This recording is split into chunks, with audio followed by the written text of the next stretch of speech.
ہم کہتے ہیں ہمارا عملہ کام کو بڑھائے، محنت کو بڑھائے، قربانی کو بڑھائے، فکروں کو بڑھائے. ہاں یہ پرانا یہ آگے بڑھے گا، اس کی قربانی آگے بڑھے گی. صاحب اللہ اپنے کو معاف فرمائے.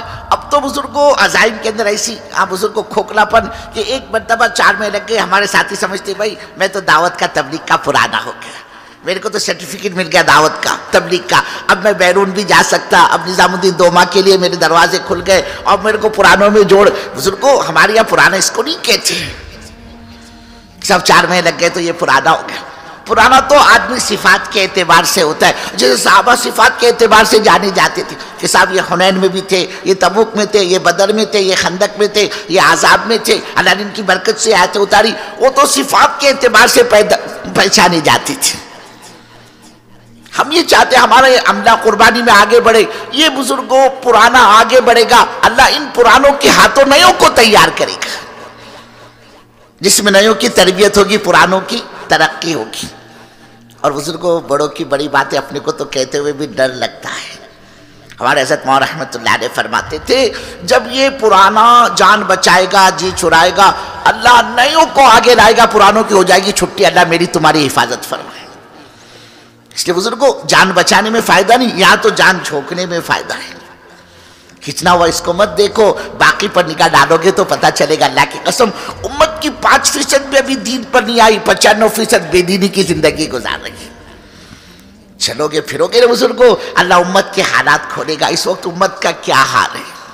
امت کا یہ حال ہے بزرگوں، یہ پاکی کے مسائل، ناپاکی کے مسائل اور یہ وضو اور غسل کے مسائل چھوڑیے. اللہ کی قسم امت کا یہ حال ہے، امت اپنے پیدا کرنے والے کو تک کا نہیں جانتی. پتہ نہیں بزرگوں کام نہیں ہوتا اس امت کا کیا حال بنتا. آج جتنے مدارس ہے، جتنے مکاتب ہے، جتنے مساجد ہے نا بزرگوں، جتنے شعبے آپ کو نظر آ رہے ہیں نا، اللہ کی قسم ان سب کی جان یہ دعوت کی محنت ہے. ہاں پہلے اپنے علاقے میں کہاں تھے بزرگوں مدرسے؟ علاقے کا یہ حال تھا، کوئی اپنے بچے کو مولوی بنانا پسند نہیں کرتا تھا. بزرگوں نے بولے ملا بن کے کیا کرے گا، یہ کھائے گا کیا، گھر والی کو کیا کھلائے گا، کوئی پسند نہیں کرتا تھا. بلکہ وہ بچہ بزرگوں جو کہیں نہیں کھپتا اس کو مدرسے میں کھپانے کا مزاج تھا کہ اس کو اچھی سے اچھی اسکول میں داخل کیا. لیکن کیا کرے، یہ پڑھتا ہی نہیں، آگے ہی نہیں بڑھتا.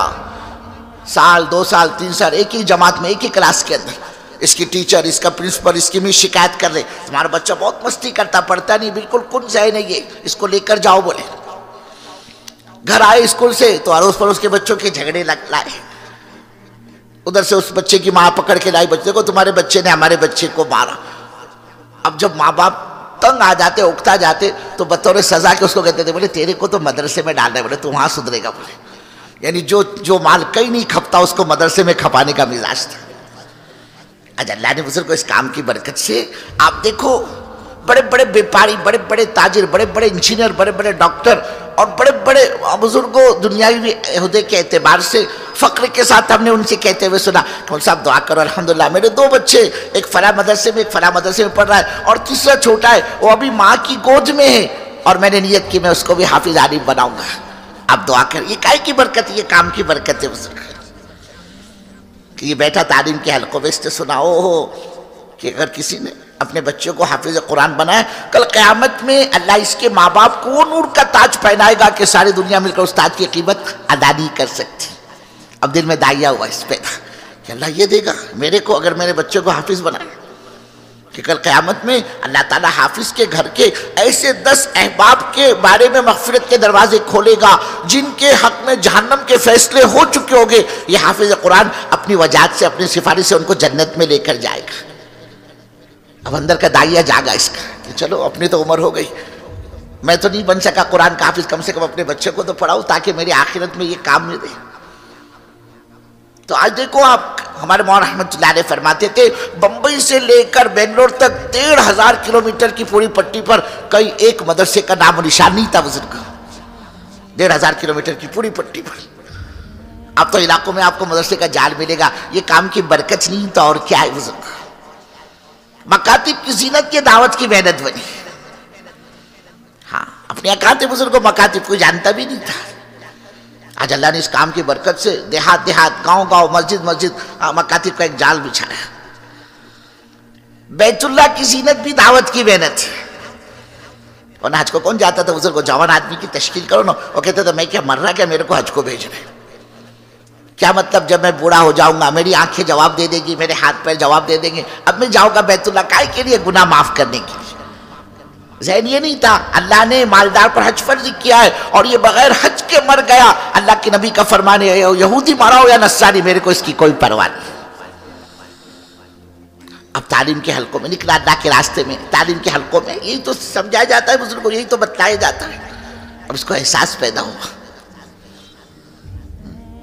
ورنہ جوان آدمی کی تشکیل ہاتھ نہیں رکھنے دیتا تھا. کائے کو بھیج دے بولے میرے کو, یعنی جب بوڑھا ہو جاؤں گا تب حج کے لیے. اور پھر جوانی میں تو نہیں جاتا, بڑے میاں کو بچے تیار کرتے, ابا جاؤ نا, بولے اب کیا رہ گیا, بولے جاؤ حج کر کے آؤ. اب یہ بڑے میاں جاتے نا, اب یہ خوش ہو کر نہیں جاتے تھے, روتے ہوئے پتہ نہیں میں زندہ واپس آتا کہ نہیں.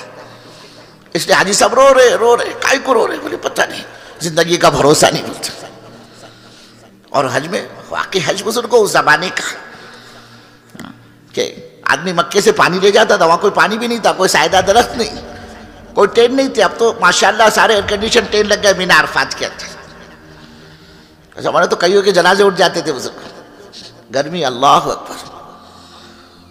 اب تو اللہ نے حج کو آسان کر دیا. تو یہ اللہ کا بندہ بڑھاپے میں بھی خود سے نہیں جاتا, بچے بھیجتے ہیں تو روتے ہوئے جاتا تھا. اور بھیجنے والے بھی ذہن سے کہ ابا واپس آ جائے, بہت اچھی بات ہے, ورنہ یہ احرام کی چادر, یہ کفنی کی تو ایک شکل ہے, وہی دفن ہو جانا. آج اللہ نے اس کام کی برکت سے کئی جوانوں کو بزرگوں روتے ہوئے دیکھا کہ مولوی صاحب دعا کرو, 2 سال ہو گئے, 3 سال ہو گئے, میں حج کے لیے نمبر لگا رہا, میرا نمبر لگتا ہی نہیں. بولے پتہ نہیں اللہ نے مجھ بدقسمت کے مقدر میں حج لکھا یا نہیں. بولے یہ کام کی برکت بزرگوں. رمضان کا عمرہ کوئی نہیں جانتا تھا, فرائض کے لالے پڑے ہوئے بزرگوں, سنت و نوافل کا کیا پوچھنا, کوئی نہیں جانتا تھا رمضان میں عمرہ کیا ہوتا ہے. آج تو بیت اللہ پر ہجوم ہے بزرگوں, پیر رکھنے کی جگہ نہیں. اب تو برس کے 12 مہینے, سال کے 12 مہینے یہ حال, پیر رکھنے کی جگہ نہیں. یہ کام کی برکت نہیں تو اور کیا ہے بزرگوں. مسجدیں کیا حال تھا ہمارے یہاں, لوگ مسجدوں کے دروازوں پر بیٹھ کر تاش کھیلتے تھے. مسجدوں میں جانور باندھے جاتے تھے بزرگوں, جانوروں کی لید پڑی رہتی تھی مسجد میں. اللہ نے اس کام کی برکت سے کھنڈر مسجدوں کو آباد کیا. یہ برکت ہے دعوت کی. ہاں, جن کے زندگیوں میں لانے کا بہترین راستہ یہ دعوت ہے. ہم یہ چاہتے ہمارا عملہ یکسو ہو کر اس کام پر اپنے کو ڈالے. یہ کام یکسو ہی چاہتا ہے, یکسو ذہن پر دعوت کا کام کا غلبہ, کام کی فکر کہ اللہ علاقے میں کام کیسے آگے بڑھے, کہ ہمارے علاقے, ہماری بستیاں نمونہ بنے دعوت کے اعتبار سے, کام کے اعتبار سے, اعمال کے اعتبار سے. کہہ کر کھڑے ہو کر یہ کہا جا سکے الحمدللہ ہمارے بستی میں کوئی بے نمازی نہیں, ہماری بستی میں کوئی شرابی کبابی نہیں, ہماری بستی میں کوئی حرام کمائی کمانے والا نہیں, ہماری بستی میں کوئی بے پردہ عورت نہیں. مقصد کیا اس محنت کا؟ حضرت رسول پاک صلی اللہ علیہ وسلم اپنی امت کو جس مقام پر چھوڑ کر دنیا سے پردہ فرما گئے, یہ امت دوبارہ اس مقام